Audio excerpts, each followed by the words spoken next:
wote iwapo tutapata mziki mzuri na tunaoupenda. Haya maneno yamekuwa halisi sana na kile ambacho kinaendelea. Kwa hivyo kama utangulizi wa awali kabisa kwenye haya ambayo tumekusudia kuyasema leo, niseme tu kwamba serikali ni lazima itengeneze mazingira ambayo vyama vyote, wadau wote wa siasa na uchaguzi na wananchi wote kwa ujumla, kila mmoja katika nafasi yake, tutashiriki uchaguzi kwa ushindani ulio sawa. Maana yake ni kwamba reforms ambazo zitafanyika kabla ya uchaguzi zitasaidia kuleta mazingira yaliyo sawa ya kiushindani kwa vyama vyote kushiriki uchaguzi huu katika uwanja ulio sawa. Experience ya mwaka 2019 ya uchaguzi wa serikali za mitaa, experience ya mwaka 2020, experience ya mwaka 2024, ukweli ni kwamba Chama cha Mapinduzi waliucheza huu mziki wenyewe kwa sababu ulikuwa unawafurahisha wao. Na ndio maana tulikuwa na maigizo yaliyoleta matokeo ya Chama cha Mapinduzi kushinda uchaguzi wa Novemba mwaka jana kwa 99%. Hii ilikuwa ni a comedy of a century. Kwa hivyo maneno ya mhariri wa gazeti la Mwananchi yamekuwa maneno mazuri ambayo nilisema ni yazungumze kama sehemu ya utangulizi. Pili, nichukue fursa hii katika ratiba ambayo tulikuwa tumeitoa ya operation ambayo ilikuwa ifanyike kanda ya kusini, ambapo viongozi wakuu walikuwepo huko, na ratiba ile ilikuwa imeanza tarehe 4 na tulikuwa tuikamilishe tarehe 10, yani jana, kwa mkutano ambao ulikuwa ufanyike Songea. Na mkutano ule haukuweza kufanyika kwa sababu jeshi la polisi waliuzuia mkutano wetu. Sasa nichukue fursa hii kuwashukuru wa Tanzania kwa jinsi ambavyo tulipowaomba waungane na sisi katika kuisukuma kazi hii ambayo sisi tumejitoa sadaka kuifanya. Kwa kweli wa Tanzania wametuunga sana mkono.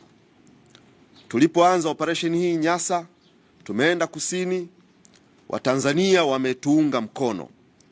Na kwa maana hiyo tunalazimika na kuwajibika kutoa taarifa ni kwa jinsi gani wa Tanzania hawa wametuunga mkono kwenye operation yetu hii ya kuwashirikisha wa Tanzania ambayo tuliita jina la tone tone, na watu walijibu kwa wingi sana, nimo.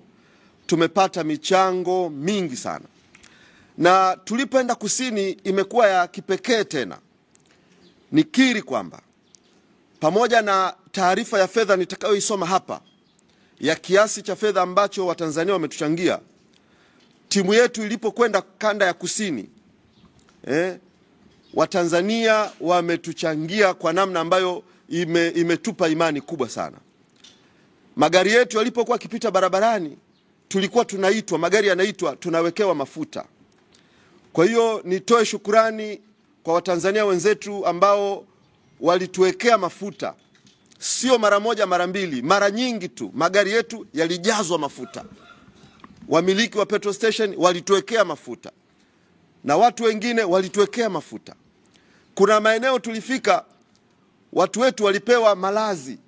Wamiliki wa hoteli walituita, Mheshimiwa Lissu, njoo na timu yako. Kwa hiyo watu wetu walipewa malazi. Wakawa wanasema sasa hili tone tone hatuwezi kutuma kwenye simu, lakini njooni mlale. Walitupa malazi. Watu wetu walipewa chakula, mbuzi, ng'ombe, samaki, tulipikiwa vyakula. Kila eneo tuliko tunapita wanasema sasa hii hatuwezi kutuma tone tone, tumepewa vyakula. Watu wametuunga mkono kwa kila njia. Ambaye alikuwa hawezi kutuma kwa njia ya simu, alileta fedha yake mkononi hivi. Sitamsahau mzee mmoja ambaye mjumbe wa kamati kuu Mheshimiwa Godbless Lema alimposti kwenye peji yake kwamba alikuja na shilingi 500, 500 shillings. Shilingi 500. Akasema hili ni tone langu. Hili ni tone langu. Hivyo kwa niaba ya chama ninawashukuru sana Watanzania. Ninawashukuru sana Watanzania. Sasa sayansi yetu iko hivi, na ndio hofu kubwa sana walionayo wapinzani wetu. Hofu kubwa sana walionayo wapinzani wetu. Hazina ya mtu ilipo na moyo wake ndio uko hapo hapo. Kwa ukiona tunachangiwa sana, tuliwaeleza hapa wakati ninatoa taarifa kwa mara ya kwanza kwamba tulipotengeneza mfumo wa watu kusema NIMO, tulipata watu zaidi ya 1,000,000 waliotuma zile message za kwamba NIMO, na tukawaingiza kwenye mfumo wetu 1,000,000. Kwa hiyo hawa watu ambao wanatupa sadaka ya shilingi 500, shilingi 1,000 kwenye sayansi yetu sisi, sio tu 500 tumeipokea au kula chakula au kulala au kupewa mafuta. Ni ule moyo wa kwamba tunakubaliana na ninyi na tunawaunga mkono na tuko tayari. Tuko tayari kwa kile ambacho chama mmekisema kama msimamo.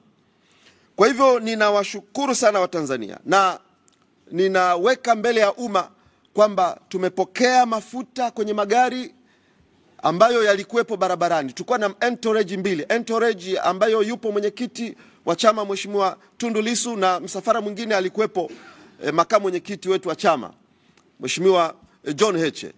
Kwa magari yao kwenye msafara yaliwekewa mafuta na Watanzania kama sehemu ya tone tone. Kuna maeneo walipofika watu walijitolea malazi. Kuna maeneo walipofika watu walipata chakula, walipikiwa vyakula, walipewa fedha.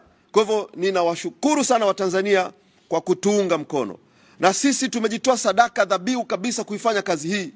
Jambo tunalolidai ni jambo jema mbele za Mungu na mbele za wanadamu. Kudai kwamba tunataka uchaguzi wa haki. Kudai kwamba hatutaki watu wauliwe, majeshi, polisi wasiwe sehemu ya uchaguzi na wasituingilie wanasiasa. Kwa uzoefu wa matukio na mauaji yaliyotokea, kuyadai hayo haijawahi kuwa uasi, haijawahi kuwa fujo. Haijawahi kuwa fujo. Mtu anayedai haki, na niwaambie ni kweli, mtu anayedai haki anakuwa amesimama upande wa Mungu. Amesimama upande wa Mungu. Maana Mungu ni Mungu wa haki. Sasa fedha ambazo Watanzania mmetuchangia. Sasa hapa nitatoa jumla ya fedha zote. Natoa taarifa rasmi. Jana usiku tulishauriana na mwenyekiti wa kamati ndogo ya kamati ya fedha Mheshimiwa Godbless Lema, na alikuwa yupo njiani kutoka kusini Songea, amepita Arusha, na nadhani kesho kutwa atakuwepo Dar es Salaam. Kwa hivyo tukao tumepitia taarifa hii kwa pamoja, na hivyo nitoe taarifa rasmi sasa ya mpaka kufika jana jinsi ambavyo Watanzania mmetuchangia. Fedha hizi ndizo zimeendesha operation Nyasa. Fedha hizi ndizo ambazo zimeendesha operation Kusini. Tumepokea fedha cash kabisa, unahesabu hivi, na tumepokea vitu kama ambavyo nimevisema, vitu, malazi, chakula, mafuta ya magari na fedha taslimu. Kwa operation yote 100% imeendeshwa na tone tone. 100% imeendeshwa na Watanzania waliochanga 1,000. Sasa nitoe taarifa rasmi ya fedha za tone tone cash taslimu ambazo zimepokelewa katika mifumo tulio-washirikisha Watanzania. Mpaka kufika jana, akaunti yetu ya chama NMB account, benki ya NMB, mpaka kufika jana tumepokea shilingi 1,717,971 kwa njia ya Watanzania kuweka matone yao kwenye benki ya NMB. Tumepata 1,19,000 1,717,971. Kwa njia ya M-Pesa, ile namba yetu maarufu sana ya M-Pesa, hiyo namba ni 0744 44 6969, ambayo jina linasoma Chadema HQ. Mpaka kufika jana, Watanzania wametuchangia milioni 71,487,831. Tanzania wametuma tone tone mpaka tumepata kiasi hiki ambacho nimekitaja. Kwa njia ya M-Pesa Digital, huu ni mfumo tulioutangaza ya kwamba unalipa na inakuwa kama unalipa bili. Watanzania kwa njia ya M-Pesa lipa bili wamechanga milioni 11,300,000. Milioni 11,300,000. Kwa njia ya Airtel Digital lipa bili kwa njia ya Airtel, Watanzania wamechanga milioni 1,633,343. Hii ni kwa njia ya Airtel lipa bili. Kupitia akaunti yetu ya CRDB Bank, Watanzania wamechanga shilingi 928,490. Kwa hivyo jumla ya mpaka kufika jana, fedha ambazo tumezipata, and we are so much proud kwa jinsi ambavyo Watanzania wametutendea haya. Katika pesa hizi, Watanzania wamejikomiti kwamba malipo yao yawe ya kujirudia. Kwa hiyo ukiona ninataja hivi, ujue manake mwezi ujao kuna sehemu kubwa ya fedha hizi zitajirudia, wanakatwa moja kwa moja. Kwa jumla ya fedha yote ambayo tumechangiwa ni shilingi milioni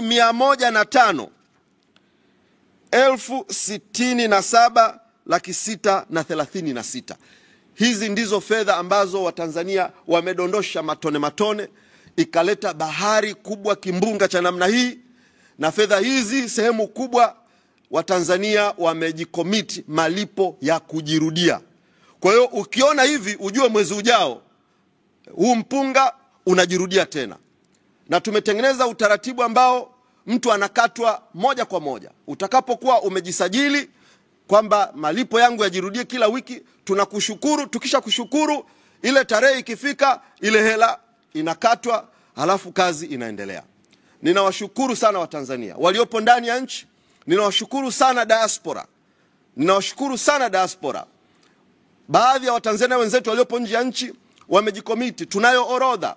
Wamejikomiti dola 300 kwa mwezi, wengine dola 200 kwa wiki, wengine kila mtu kwa namna yake. Dola 300 ukigeuza kwa pesa yetu ya Kiswahili, it's a good, ni pesa nzuri sana.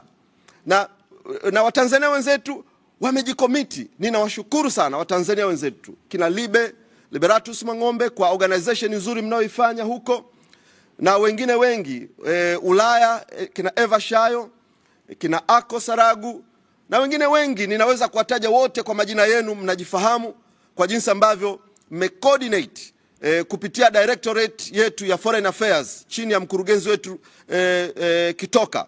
Amekuwa karibu na diaspora, na kwa kweli ninaleta kwa niaba ya chama shukurani za dhati sana za Watanzania wenzetu waliopo nje ya nchi ambao wameendelea kujiratibu na kuwa msaada sana kwa chama chetu. Kwa hivyo niendelee kuwasihi na kuwaomba Watanzania, operation inaendelea. Operation inaendelea na nitawaelezea katika maazimio kadha wa kadha. Operation inaendelea. Kwa hiyo niendelee kuwaomba Watanzania kwamba bado tunaendelea kudai kile ambacho tunaamini ni hitaji la sasa la taifa kwa kipindi hiki. Taifa letu linahitaji mabadiliko ya mifumo ya uchaguzi ili tuwe na chaguzi za haki, za wazi na zinazoaminika. Na kazi hii tumeamua na tumejitoa sadaka kuifanya kwa mioyo yetu yote. Tumetoa muda wetu kuifanya kazi hii, kwa hivyo tunaomba michango yenu kwa kadri ambavyo tutaendelea kwenye kanda zingine. Kwa hivyo namba yetu ya kuchangia namba yetu ya M-Pesa kuchangia ni 0744 446969. Utaweza kuchangia na kazi ya siasa itaendelea. Katika mifumo yetu ya kuchangia tuli introduce utaratibu wa kuchangia kupitia WhatsApp. Na kama nilivyosema, kwa kweli we are so much proud of ourselves. Actually sisi ndio chama cha siasa pekee, hata Chama cha Mapinduzi hawawezi hii biashara. Sisi ndio chama cha siasa pekee ambacho tumeweza kufanya hii fundraising, hii mobilization ya namna hii, kuchangiwa na wananchi, chama kiendeshwe na wananchi. Kwa hivyo tunajisikia fahari, tunajisikia heshima, tunajisikia kuwajibika, kuwa accountable kwa watu ambao wanakiongoza na kukifinance chama chao. Kwa hivyo tuna utaratibu tulioanzisha wa kuchangia kupitia WhatsApp, na namba yetu ya 0793 008 292. Hii namba unaisave kwenye simu yako, unaiandika Chadema, halafu unatuma message NIMO kwa njia ya WhatsApp. Ukituma message NIMO inakupa utaratibu wa jinsi ya kuchangia, jinsi ya kujiunga wanachama. Ni innovation ya kipekee ambayo hakuna chama cha siasa hapa nchini kimefanya. Na watakaofanya baada yetu basi watakuwa na imitate jinsi ambavyo tumekwenda mbele sana kwenye mobilization na organization. Kwa hiyo ni sehemu ya pili ambayo tuliona vema tuweze kutoa taarifa ya fedha ambazo Watanzania wametuchangia, na kwamba kazi hii bado inaendelea. The struggle continue. 3, vuguvugu la no reforms no election. Vuguvugu la no reforms no election. Mikutano itaendelea. Vuguvugu hili sio uasi. Vuguvugu la no reforms no election sio uasi. Na tunasema huu sio uhaini, huu sio uasi. Jana nimemsoma Jaji Mutungi akiwa Dodoma kwenye washa iliyoandaliwa na TAKUKURU kujiandaa na uchaguzi wa mwaka 2025. Jaji Mutungi anasema ameifuatilia na ameisoma hii movement ya no reforms no election. Na nikiri tulifanya kikao na ofisi ya msajili wa vyama. Nilikwenda mimi, katibu mkuu wetu Mheshimiwa John Mnyika, pamoja na mwanasheria mkuu wa chama Dr. Shara, na mkurugenzi wetu wa mawasiliano na wenezi dada Brenda. Tulifanya submission ya nini tunakiamini na kitu gani tunakitaka, na tulifanya presentation, na bila shaka ofisi ya msajili ilituelewa, na jambo kubwa iliona content ya yale ambayo tunayadai. Kwa hivyo jana katika kumsikia akisema, alisema jambo ambalo it's obvious, ndivyo ilivyo. Akasema kwamba sioni ujinai, sioni uasi, sioni chochote baya. Hii ni lugha ya wanasiasa kuonyesha ni kitu gani wanakisimamia na ni kitu gani wanakidai. That is very true. That is very true. Kwamba sisi tunaamini kwamba hatuhitaji kupigana, hatuhitaji wananchi wakasirike ndio tuanze kurudi kukaa vikao kwamba turekebishe hapa, kwa sababu ndio maana imesababisha watu wamepigana. Hatuhitaji kufika huko. Tunahitaji kuyatatua matatizo na dosari za uchaguzi ambazo wote tunaamini kuna mahali patafikia limit, wananchi hawawezi kuvumilia tena, hata wanasiasa hawataweza kuvumilia tena. Kwa tunaposisitiza no reforms no election, hii ni kauli ambayo mtawala yoyote muungwana kama hekima haijamwacha, haijamkimbia, atazingatia haya tunayoyafanya, ili tusipitie uzoefu ambao nchi zingine wamepitia. Kwa hivyo tunayoyasimamia yako mengi, tunayoyasimamia kwamba yarekebishwe katika katiba, katika sheria, katika utendaji, ni mambo ya msingi yenye kutoa tahadhari kwamba iko siku tukiadharau haya, iko siku Watanzania hawa tunaona kama Watanzania wapole, iko siku Watanzania hawa tutashangaana jamani, tutashangaana. Na sayansi ya siasa inatuambia kwenye masuala ya uchaguzi haya, mtu akivumilia seko ya kwanza, akavumilia seko ya pili, ukamfikisha seko ya tatu, seko ya nne, hata kama lijitu limekama kondoo limsukule hivi, utashangaa limsukule linakugeuka. Hilo unalolidharau. Sasa tunatoa tahadhari kwamba tulioyapitia 2019, tulioyapitia 2020 na uhuni tuliofanywa 2024 likijirudia tena, tunatoa tahadhari, na hii ni tahadhari njema, kwamba tutakuwa tulitendei haki taifa letu ambalo wote tunataka liwe taifa la amani. Maana ni kweli hatuna pa kwenda. This is our motherland, hatuna pa kwenda. Kwa tahadhari hii ni njema.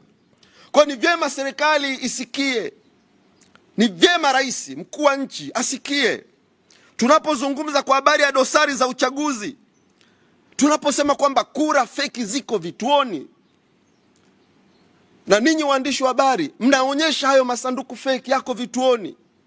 Alafu sisi tunapoyaadresi haya mambo, tunasema katiba yetu ibara ya 74 sehemu ya 12 inasema msimamizi tume ya taifa hatashtakiwa kwenye mahakama yoyote anapotekeleza wajibu wake.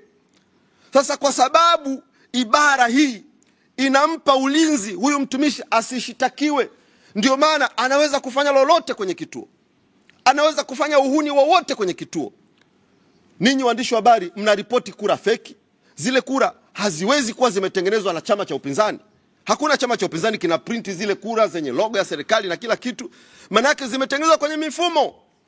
Matokeo yake mtaziripoti kura feki, mtaripoti kura feki, halafu msimamizi hatachukuliwa hatua. Unamwona tu waziri wa TAMISEMI anasema uchaguzi ulikuwa mzuri, uchaguzi ulikuwa sawa. Sasa haya ni mambo ya kiuni haya. Yaani ni kama unatuona sisi wa Tanzania milioni 60 wote ni mamisukule tu, kwamba tunaona kura feki, halafu unatuambia uchaguzi ulikuwa sawa sawa tu. Huu ni uhuni huu ni uhuni kabisa huu. Sasa haya mambo tunapoyasema, ni kweli tunamaanisha kwamba tunataka mabadiliko ili hivi vituko hivi vinavyoaibisha taifa visijirudie. Kwa hivyo mtu anaposema uasi maana yake ni nini? Uasi maana yake ni kupinga. Uasi maana yake ni kukataa. Uasi maana yake ni kwenda kinyume. Kwa hiyo ni kweli tunataka twende kinyume na mifumo kandamizi. Ni kweli tunataka tupinge mifumo mibaya. Ni kweli tunataka tupinge utaratibu wa majeshi kujihusisha kwenye chaguzi zetu. Watu wanauawa, hakuna hatua zinazochukuliwa. Kwa hiyo tukitumia neno uasi, ni kweli kwa maana yake hiyo tunataka tuende kinyume na mifumo mibaya. Hatujawahi sisi kusema tunataka tuende kinyume msituni tupindue serikali, tunataka tuende kinyume tunatishia maisha ya rais. Hatujawahi kusema hivyo. A literal meaning ya uasi ambayo ni kweli tunaisema ni kwamba tunataka haki na tuko kinyume na mifumo mibovu. Mtu yoyote anayepaza sauti kupinga uovu, huyo mtu ana kibali cha Mungu na ana kibali cha jamii. Kwa hivyo tunapopiga kelele kwa habari ya hizi dosari, kura feki, mawakala, mifumo ya uchaguzi inatoa fursa kwa msimamizi wa uchaguzi, akijua kwamba katiba inampa nguvu hata shtakiwa mahali popote. Utaratibu wa sasa unasema wakala atapewa kiapo na kile kiapo kitapelekwa kwenye kituo cha kupiga kura. Matokeo yake msimamizi hatapeleka kile kiapo, wakala hata ingia kituoni, atachelewa. Inafika saa 4 msimamizi anakuambia ni kweli kulikuwa kuna matatizo madogo tu, lakini ilipofika kwenye saa 3 tumeshayamaliza. As simple as that. This is nonsense. This is absolutely nonsense. Sasa mifumo hii inatoa fursa hiyo ya kwamba ni kweli kulikuwa kuna matatizo madogo madogo, saa 2, saa 3, saa 4 yanafanyika hayo matendo ya hovyo hovyo kwenye vituo vya kura. Sasa sisi tunasema utaratibu huu wa wakala kwenye sheria kupewa kiapo alafu kipelekwe na msimamizi, huu utaratibu uliletwa majuzi hapa kwenye mabadiliko ya sheria. Sisi tunasema hapana. Wakala anawakilisha chama na mgombea. Kwa utaratibu urudi kama ilivyokuwa awali. Wakala atambulishwe na chama, awe mtumishi wa chama, asibugudhiwe, afanye kazi ya wakala pale kituoni. Hili jambo ni baya. Ukisema hivyo ni uasi huu. Ukisema hivyo ni uhaini. Umemkosea Mungu wapi? Umevunja katiba wapi kudai jambo kama hilo ambalo ni la kawaida? Sisi tunasema mshindi wa kura ya urais atangazwe kwa idadi ya kura ambayo ni absolute majority, 50%+1. Sio utaratibu wa sasa wa simple majority kwamba rais anaweza akachaguliwa hata kwa kura 500 madam ni nyingi. Tunasema hapana, tupate rais ambaye kweli kura zake zinaonyesha uhalisi wa idadi ya wapiga kura 50%+1. Kusema hilo ni dhambi. Kusema hivyo ni uasi. Sisi tunasema sheria ya gharama na matumizi ya uchaguzi.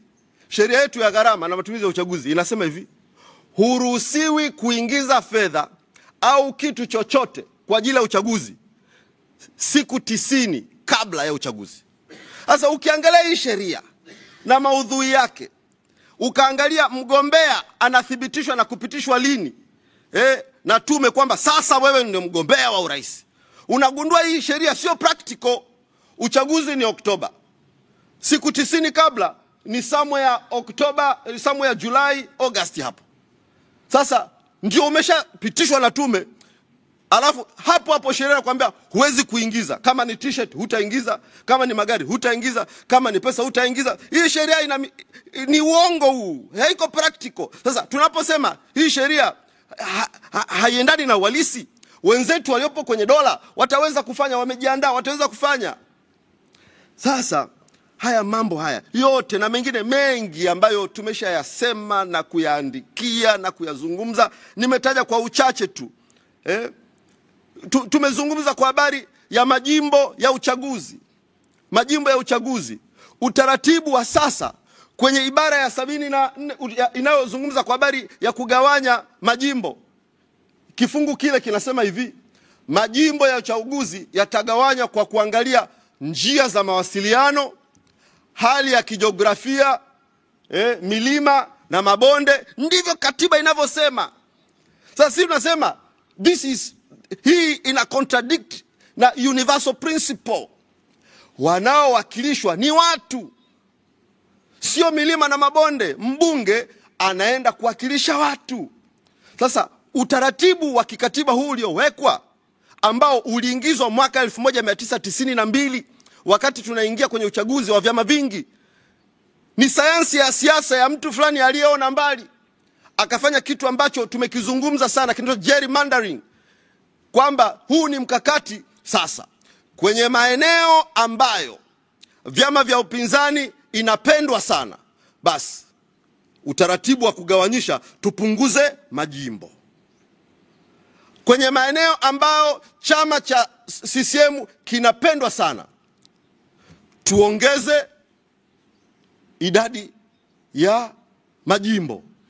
Sasa utaratibu huu unatumika kwenye sayansi ya siasa, inaitwa gerrymandering, kwamba huangalii watu, unaangalia hali ya mawasiliano na hali ya kijiografia. Kwa hiyo utapisha tu mistari hivi paka unapata hilo jimbo bila kuangalia watu.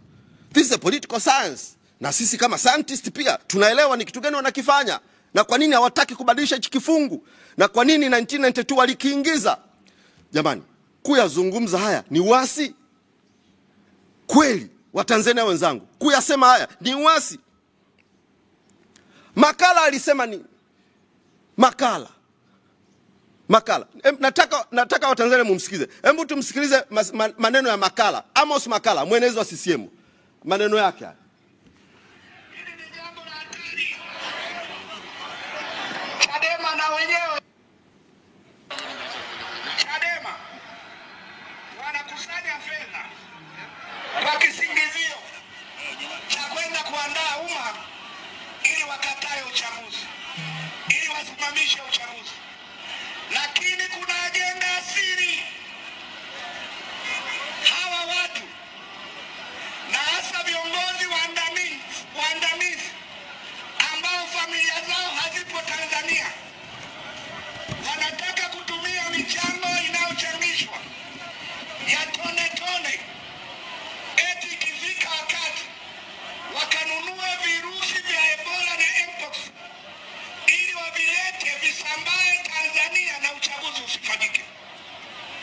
Wako tayari kuwaumiza Watanzania kwa kupandikiza virusi vya Ebola wakati wa uchaguzi ili uchaguzi usimame. Haya. Sasa huyu ni Amos Makalla, mwenezi wa chama tawala, Chama cha Mapinduzi. Anasema hivi kwamba Chadema, analihutubia taifa, anazungumza na taifa, dunia nzima imemsikia. Anasema maneno haya kwamba Chadema tunachangisha pesa tukanunue virusi vya Ebola na Mpox, tuje tuvisambaze, patokee mlipuko wa Ebola, uchaguzi usimame. Anasema ana taarifa za ndani kwamba tumepanga kwenda kununua. Jamani, hili jambo sio jambo la kuachwa lipite kimya kimya. Waandishi wa habari na Watanzania wenzangu, hili sio jambo la kuachwa lipite kimya kimya. Huyu bwana na chama chake, huyu ni msemaji wa chama tawala, ni mjumbe wa secretariat, anakaa vikao vya kamati kuu, anakaa kwenye vikao vya mashauriano makubwa, yeye na mwenyekiti wake wa Chama cha Mapinduzi taifa ambaye ni Mama Samia. Kwa hili jambo mfumo mzima wa Chama cha Mapinduzi wanalijua, kuanzia mwenyekiti pamoja na timu yake yote. Wameweka tishio ambalo sasa hivi ninyi mnafuatilia. Baadhi ya nchi wapinzani katika hiki kinyang'anyiro cha kumtafuta mkurugenzi wa WHO, nimeona watu wawili wameandika wakituhumu Tanzania kwamba msemaji wa chama tawala anasema amelipuka kwa maneno ya hovyo, akionyesha jinsi Tanzania ambavyo haiko concerned na mambo ya public health. Unatangaza kwamba chama kikuu cha upinzani kinataka kwenda kununua virusi, kwamba tuitumie kama a biological weapon. Hili ni jambo la kijasusi, ni jambo ambalo mashirika makubwa ya Umoja wa Mataifa wanatakiwa waliingilie kati. Atuambie kwa habari za ndani, ni nani anayetengeneza virusi? Maana inaonekana havipatikani Tanzania. Ni nchi gani wanatengeneza virusi alafu vinauzwa, vinatarajiwa viuzwe kwetu kama biological weapon? Ni maabara gani, iko nchi gani inatengeneza virusi vya Ebola? Watu gani hawa ambao wanataka kuiangamiza Tanzania, ambao haya maswali lazima yajibiwe, na ninyi waandishi wa habari lazima myatengenezee, yazungumzwe. Lakini huyu baba yupo tu, nasikia yuko Lindi huko, wanaenda kujaribu kufata footprints zetu tulikopita huko. Yupo tu, anatembea. Sasa this kind of double standard, msajili wa vyama vya siasa yuko kimya, IGP Camillus Wambura yuko kimya, kila mtu yuko kimya, rais, mwenyekiti wa chama chake yuko kimya. Hatujamsikia mwenyekiti wa chama chake akitoa tamko akisema ile kauli iliyotolewa aidha ni ya kishenzi au ni ya kweli. Hatujamsikia katibu mkuu Balozi Nchimbi kama ambavyo alikemea kauli ya Nape Nnauye na yule mwenzake kule Kagera, kwamba na kauli ya yule aliyekuwa mkuu wa wilaya Longido, zile kauli alizikemea. Lakini Nchimbi amekuwa kimya kwenye hii kauli ambayo inahatarisha. Wadau wa utalii wamezungumza, walidimandi kwamba itolewe kauli ya kupinga kwamba kuna mpango wa kuleta virusi vya Ebola Tanzania, unapangwa kufanywa na Chadema. Sijui Mungu amewapiga wa watu, wameanza kuwehuka, hawana akili timamu. Lakini hili ilikuwa ni kauli ya hovyo sana. Jeshi la polisi, msajili wa vyama, hebu utuonyeshe kwamba huwa mnachukua hatua. Watu wanaosema uchaguzi wa huru na haki eti ndo wanaambiwa wamefanya uasi. Watu wanaosema tunataka watu wasiuane, kwamba jamani twende kwenye uchaguzi ili tuuane, eti huyu mtu ndo eti tunafanya uasi. Watu tunaosema kabla uchaguzi tutatue dosari za uchaguzi, eti sisi ndio tunafanya uasi. Haya. Sasa nitoe shukrani. Mwenyekiti wetu amekamatwa na ameshtakiwa kwa uhaini, kesi ya kwanza, na kesi ya pili kutoa taarifa za uongo kama jinsi zilivyosomwa jana.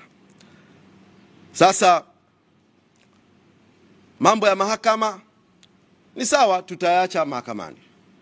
Na mwanasheria mkuu wa chama chetu Dr. Nshala pamoja na mkurugenzi wa sheria na haki za binadamu watakuwa wanaendelea kutoa updates na kuyazungumza masuala haya kitaalam zaidi kwa kadri ambavyo siku zitakavyokuwa zinaendelea. Lakini niseme kwamba kama chama tumepokea salamu za kututia moyo, solidarity, salamu za kututia moyo na kuungana na sisi. Nichukue fursa hii kuregister kupokea salamu ambazo zimetumwa pia katika public, zipo kwenye public domain kupitia mitandao ya kijamii. Kwa hiyo nikiri kwamba tumepokea salamu zinazoonyesha solidarity kutoka kwa Martha Karua. Huyu ni mwanasiasa machachari kutoka Kenya. Kwa hiyo tumepokea salamu za kututia moyo na kwamba wako pamoja na sisi. Tumepokea salamu kutoka kwa mwanasiasa Bob Wine kutoka nchini Uganda, ambaye naye ameonyesha kutunga mkono na kwamba yuko pamoja na sisi. Nipokea salamu kutoka chama cha ACT Wazalendo, wametutia moyo. Tuna salamu kutoka kwa wakili maarufu sana duniani Robert Amsterdam, maarufu kama Bob Amsterdam. Huyu ni wakili maarufu na ambaye bila shaka atakuwepo katika bench la mawakili ambao watakuwa wakitoa ushauri juu ya mwenendo wa kesi hii. Lakini tuna taasisi mbalimbali, IDU, International Democratic Union, nao wametoa salamu, umoja wa vyama vya kidemokrasia duniani. Tuna taasisi Legal and Human Rights Center kupitia mkurugenzi wake, tumepokea salamu za solidarity. Viongozi wa dini, na kwa kweli nikiri, viongozi wa dini kwa kweli toka juzi jana na mpaka leo asubuhi, mpaka wakati ninakuja hapa asubuhi, kwa dakika 10 maaskofu 4 walikuwa wamejiunganisha kwa pamoja na wakawa wamenifanyia sala maalum kabisa kwa niaba ya chama for 10 minutes. Kwa hivyo viongozi wa dini, ninapokea maaskofu, mashehe, wachungaji, mapadri ambao wote mmefikisha salamu za solidarity, tumezipokea. Na katika eneo hili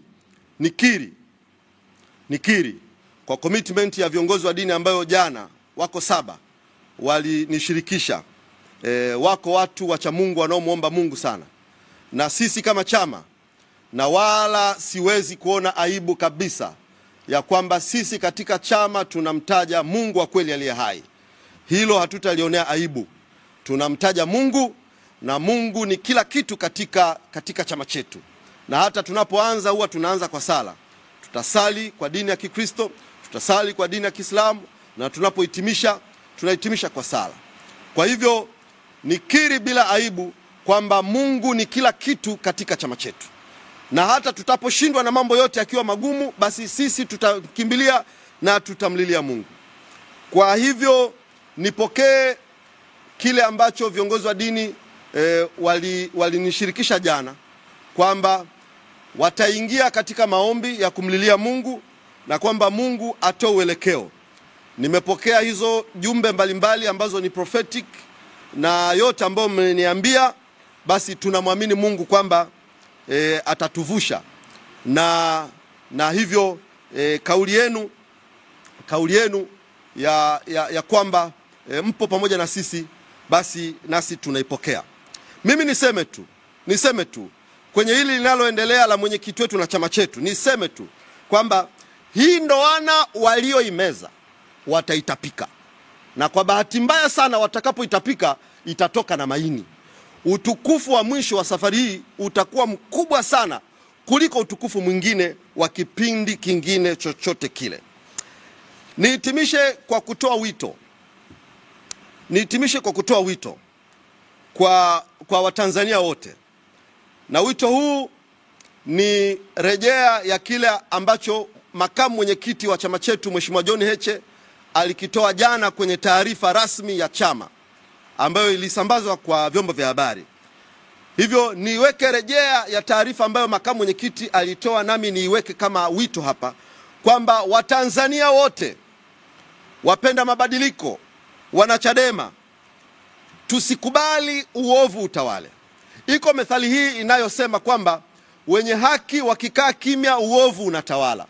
Kwa hivyo Watanzania tusikae kimya, tusikubali, na kila mmoja kwa namna ambavyo hapendezwi, haridhishwi na mwenendo kwa uzoefu wa chaguzi tulizozipitia, basi toka, onyesha hisia yako kwa kununa au kwa njia yoyote ile ambayo unadhani ukionyesha dunia itakuona, serikali itakuona, na Mungu wa kweli atakuelewa kwamba umenuna kwa haki au umefanya expression ya kile usichokipenda kwa haki.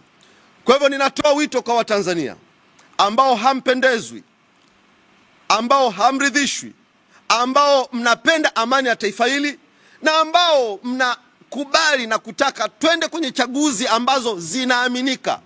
Ukipiga kura ihesabiwe, ithaminike, aliyeshinda ashinde kwa haki, aliyeshindwa ashinde kwa haki. Basi usikae kimya, fanya lile ambalo unadhani ukilifanya dunia itakuona, itakuelewa, na Mungu atakuheshimu. Ni hivi jamani, Watanzania wenzangu, yoyote anayesimamia haki, Mungu anakuwa upande wake, na haya tunayoyasema ni mambo ya haki. Kwa hivyo Mungu atakuwa upande wetu. Ni kweli walio kwenye madaraka watataja dola, watataja polisi, watataja majeshi, watataja nguvu, watakuwa na kiburi, watayadharau haya tunayoyasema, na watatuzushia maneno ya uongo, watatutisha. Lakini sisi tunaosimama kwa haki tutalitaja jina la Bwana Mungu wa majeshi, na mimi ninaamini kabisa tutashinda haya, na serikali hichi kiburi kitaisha. Watayafanya haya ambayo Watanzania wanayataka, kwa sababu ni mambo ya haki. Hayapo, sio madai ya kuvunja amani, utulivu na mshikamano wa taifa letu. Ni mambo ya kujenga. Kwa mimi ninaamini kabisa, kwa sababu tuko upande wa haki na Mungu yuko upande wa watu wanaosimamia haki. Hilo ni jambo la kwanza. Jambo la pili, polisi, ninawasihi afande IGP Camillus, ninakusihi sana, wewe na jeshi unaloliongoza, msiingie katika hila na hujuma ya kufrustrate utendaji wa vyama vya siasa. Tuacheni tufanye kazi ya siasa. Maneno ya siasa yana ladha yake, yana utamu wake, yana mbwembwe zake. Hivi unafahamu mwanasiasa akisema tutawachinjilia mbali, it doesn't mean kwamba eti kuna watu watakapo wanashikwa makoromeo wanaanza kukatwa na misumeno na mleni. Hapana, ndio lugha za siasa. ambazo zina register ukakamavu ya kile mnachokiamini.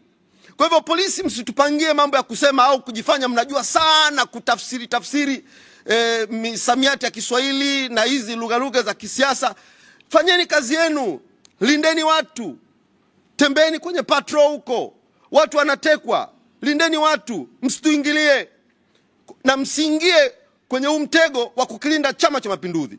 Mtatukwaza, na mtakapotukwaza, tukikwazika, kwa kweli tutapoteza kuaminiana. Tutapoteza kuaminiana, na hatutamani tufike kwenye hiyo level ya kupoteza kuaminiana, kwa sababu tunaifahamu na kuheshimu nafasi ya polisi katika taifa letu. Tunaweza tukajaribu kuimagine kwa ufupi tu, usiwe na polisi pasiwepo na polisi kwa siku 2 tu au siku 1, pata kuaje?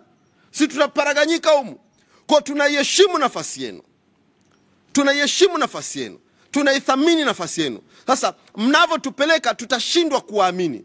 Ninakusii sana afande IGP Camillus, tafadhali sana, wewe na jeshi lako, tafadhali sana, fanyeni kazi yenu na tusichokozane, tusikwazane, tuisingiliane, tusizushiane ili tusije tukapoteza kuaminiana. Shughulikeni na mambo ambayo kimsingi ndio issues sensitive za nchi hii. Watu wamepotea, watu wametekwa. Tundu Lissu alipigwa risasi, alafu mnalifanyia tu drama, hakuna yanayoendelea. Mnatukwaza sana, na mkitufikisha mahali tukapoteza kuaminiana, itakuwa sio jambo jema na halina afya kwa taifa letu. Na mwisho, kwa msisitizo wa kipekee wa aina yake, ninaomba niliite taifa la Tanzania kwenye maombi. Ninaomba niliite taifa la Tanzania kwenye maombi. Naomba niliite taifa la Tanzania kwenye maombi. Kama nilivyosema, sisi wanachadema hatuoni haya. Mimi Amani Golugwa, I am not ashamed kumsema Mungu, na kama Chadema hatuoni aibu kumtaja Mungu katika shughuli zetu. Kwa hivyo ninawasihi wa Tanzania wenzangu, ninaomba tumuite Mungu kwenye jambo hili. Waislamu tumuite Mungu, Wakristo tumuite Mungu. Tuwe na maombi kila mmoja kwa namna watakavyoona ni vema sana. Kutoka leo mpaka tarehe 24, kutoka leo, ninawaomba wa Tanzania, ninaweza kuwa mdogo sana kulisema jambo hili, lakini kwa sababu ninayemtaja ni Mungu mkubwa sana wa majeshi, Mungu muumba wa mbingu na nchi, ninaomba wito wangu upate thamani tu kwa sababu ninamtaja Mungu mkuu aliye hai, mkubwa sana. Ninaomba wa Tanzania, tarehe ya kuanzia leo mpaka tarehe 24 tuwe kwenye maombi. Mtakaoweza kuomba kwa kufunga, fungeni. Mtakaoweza kuomba maombi kila mmoja kwa namna yake, tuombe. Alafu tutahitimisha tarehe 24. Tutahitimisha tarehe 24. Kuna jambo kubwa sana Mungu anakwenda kulifanya, na mimi nimelithibitisha. Neno la Mungu linathibitishwa na mashahidi 2, 3 na kuendelea. Mpaka jana usiku nimelithibitisha hivyo. Kwa hivyo liko jambo Mungu anakwenda kulifanya, na hivyo basi ninawasihi wa Tanzania tumuite Mungu, tumuombe Mungu. Tanzania nzima, vijana, wazee, kina mama, kina baba, ninaweka sauti ya msisitizo, na nimesema maadam nimelitaja jina la Mungu mkuu wa majeshi, nikilisihi taifa la Tanzania liende mbele za Mungu, liombe kwa habari ya taifa hili, amani ya taifa hili, liombe kwa habari ya serikali ilete maboresho ya mifumo ya uchaguzi ili tuwe na chaguzi za amani. Liende mbele za Mungu kwa habari ya taifa hili liwe taifa la haki, taifa lenye kuzingatia utawala bora. Maneno ya Mungu yanasema hivi: haki huinua taifa. Mnaweza kuwa na mipango mizuri, mnaweza kuwa na madini mengi na kila aina, mnaweza kuwa na mipango na dira nzuri nzuri. Kama taifa halitendi haki, kama taifa lina watu wanalia, wanaonewa, hilo taifa litaporomoka. Hivyo ninawasihi Watanzania wenzangu, tuende mbele za Mungu na tumsihi Mungu aliangalie kwa jicho la kipekee sana, ayaponye yale ambayo Watanzania wameyaugulia, ikiwemo kuugua kuhusu utekaji na watu kupotea. Ninamwamini Mungu kama ambavyo alithibitisha kwa watu zaidi ya 3 4 kwamba utukufu huu wa mwisho utakuwa mkubwa kuliko utukufu wowote ule ulioipata kutokea. Hapa ninamaanisha utukufu wa Mungu utadhihirika. Na Mungu akidhihirika, maana yake ni kwamba everything's gonna be all right. Baada ya kusema hayo, nipende kuwajulisha kwamba operations ya no reforms no election itaendelea. Leo saa 8:30 Secretariat ya Chama Taifa itakutana katika ofisi zetu za hapa Mikocheni kujadiliana na kupanga kwa habari ya mwendelezo wa operation hii. Tunajua mwenyekiti bado yuko mahabusu rumande, lakini viongozi waliopo tukiongozwa na makamu mwenyekiti bara Mheshimiwa Heche na makamu mwenyekiti Zanzibar Mheshimiwa Said Mzee na wajumbe wa kamati kuu, operation itaendelea with all confidence. Mwenyekiti wetu ametuambia tusiogope, kazi itaendelea. Kwa hivyo baada ya kikao cha Secretariat leo, basi tutatoa ratiba ya jinsi operation hii itakavyoendelea. Ninawashukuru na asanteni kwa kunisikiliza.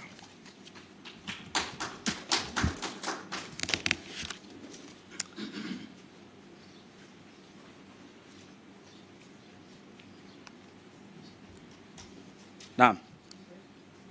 Ni wakati wa maswali. Naomba nitoe utaratibu namna maswali yatavyokuwa. Mwandishi utajitambulisha jina, unatokea chombo gani, na utauliza swali. Kwa sasa nitapokea maswali 5 ikiwa ni sehemu ya kuikamilisha mazungumzo ya naibu katibu mkuu bara. Karibuni.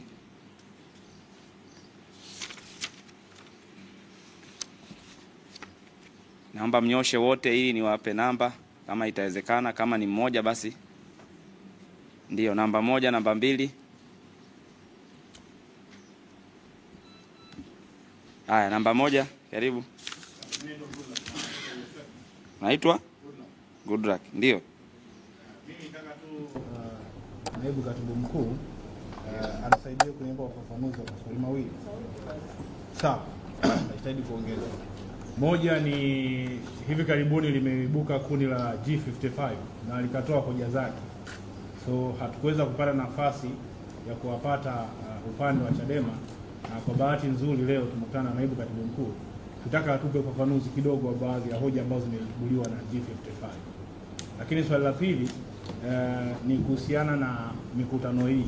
Na nasema secretariat itakutana kwa ajili ya kujadili. Sasa tunataka kufahamu kujadili nini? Kwamba mnamalizia operation ya Ruvuma, wewe ni kule upande wa kusini, ama ni kwa ajili ya kujadili ratiba sasa kanda inayofuata kwa ajili ya mkutano? Asante. Wengine? Namba 2. Aha. Swali langu mimi ni kuhusiana na kesho tarehe na hujasema unatokea chombo. Sawa, mimi naitwa Mpangala, natoka Azam TV. Kesho tarehe 12 ni mwisho wa kujiandikisha katika fomu za maadili pale kwa msajili. Kama msimamo wa chama mnafanyaje kuhusiana na hili wakati tunaelekea katika uchaguzi mkuu?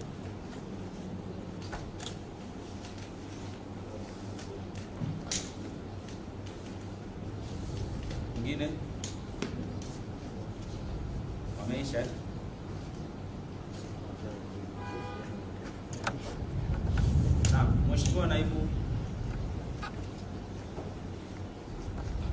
Mheshimiwa naibu katibu mkuu bara, naomba nikukaribishe kwa ajili ya kujibu maswali ya waandishi wa habari. Karibu sana.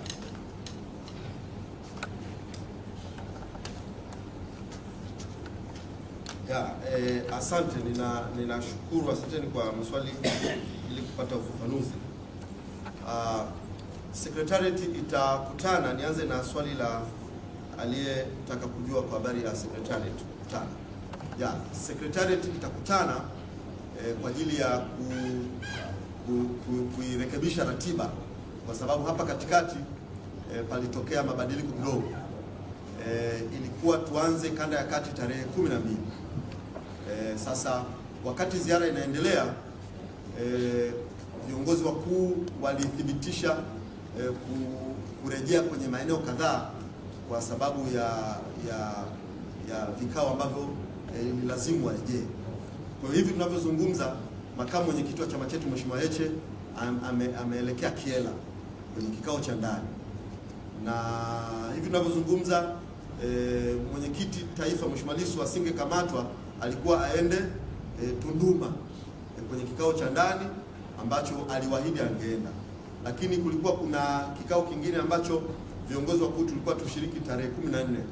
Kwa hiyo kuna mabadiliko kidogo ya tarehe yaliyojitokeza ambayo tutahitaji kuyarekebisha, ikiwemo kuaccommodate sikukuu za Pasaka na mambo kadha wa kadha.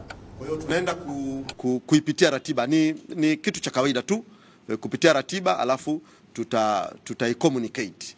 Tutaiweka kwa umma kama ambavyo tulikuwa tumetangaza, basi tutaweka kwa umma kwamba ratiba inaendelea, ikiwemo ratiba ya matukio kadhaa ambayo yanatakiwa kufanyika kwenye maeneo haya. Fomu za maadili, ili swali nilishajibu kwenye mahojiano yangu kadhaa. Wakati tume ya taifa imetuletea barua kuhusiana na masuala yanayohusu kuna kitu kinachoitwa kanuni za uchaguzi, alafu kuna kitu kinaitwa kanuni za maadili. Tarehe 29 mwezi wa 12 mwaka 2024, katibu mkuu wa chama chetu alimwandikia mkurugenzi wa uchaguzi kwamba tuna hoja hizi za msingi ambazo ni vyema ziwe addressed, na kwa kweli kwa bahati mbaya sana tume haijaweza kutujibu. Sasa hili la kanuni, utaratibu unamhitaji katibu mkuu in person aweze kwenda na kusaini. Kwa hivyo kusaini zile kanuni. Kwa katika hatua sasa tulihitaji tusubiri, ni kesho. Kwa katika hatua sasa tuliache kwa sababu linamhitaji katibu mkuu mwenyewe in person. Ndivyo utaratibu unavyosema kwa ajili ya kusaini. Kwa katika hatua sasa tuliache, maana hilo linahusu sasa tume na ni jambo ambalo litafanyika kesho. Tuliache mpaka kesho tuone litakuaje. Na hili la G55 tulikuwa na kikao hapa cha watiania na tulizungumza mambo, na hoja hizi ni hizo zisema ndo hizi ambazo wote tunazipigania. Sasa tunatofautiana kuelewa, wengine wanaelewa polepole, wengine wanaelewa haraka. Kwa hiyo tutaendelea kusaidiana.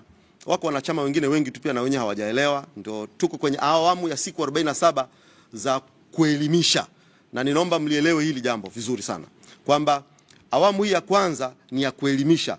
Ndio maana hatuzungumzi mambo ya maandamano hapa wala nini. Ni kuelimisha ili wote tuwe on the same page. Kwa tuko kwenye awamu ya kuelimisha. Kwa tutaeleweshana.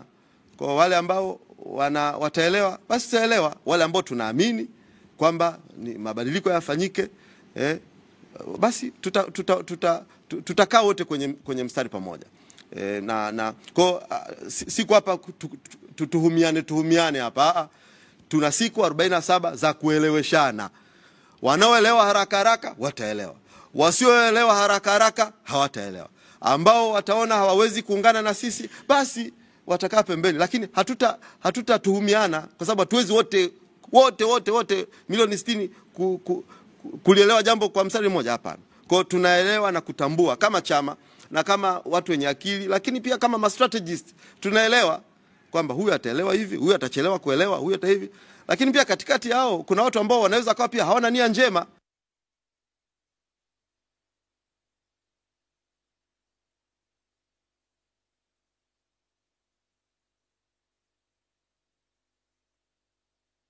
Na watu hatuko hapo gombana na watu, tuko kwenye siku 47 za kueleweshana. Kwa tutaeleweshana mpaka nadhani tutafika mahali tutaelewana, na watu pekee ambao tunatamani sana jambo hili walielewe, ili tuweze kuchukua hatua za haraka. Serikali ituelewe kwamba hili tunalolisema kwa kweli tunapiga kelele sauti ya wananchi. Wanaposema wanataka tume huru, ni kweli wanamaanisha wanataka tume huru, hawataki ya experience yale yaliyotokea kwenye chaguzi zilizopita. Jamani, asanteni tena, ninawashukuru. Asanteni sana.